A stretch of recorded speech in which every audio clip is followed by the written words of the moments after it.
घर तैयारी काम जो जिनसटी मजबूत करिथाए ताहा हेउछि बाली, किंतु आमे ताकू मूल्य देउन थाउ काहेकि कारण ताहा फ्री रे मिलु थाए।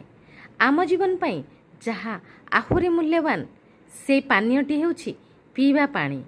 आमे ताकू मूल्य देइछे ना काहेकि कारण ताहा भी फ्री रे मिलुछि।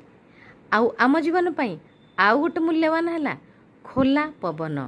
ताकू केबे आमे ध्यान देइछे तार मूल्य जानिछे नाई काहेकि ताहा भी आमको फ्री रे मिलुछि। बापा माँ को स्नेह को आमे केबे ध्यान देइछे नाई कारण से कौनसी कंडीशन रे आमको स्नेह करि न थांती। आउ आमे जणे जनको देखिला परे जेउ मुरुकी हसटी हसिबा कथा ताकू भी आमे आजी ध्यान देउने काहेकि से हसटी भी फ्री।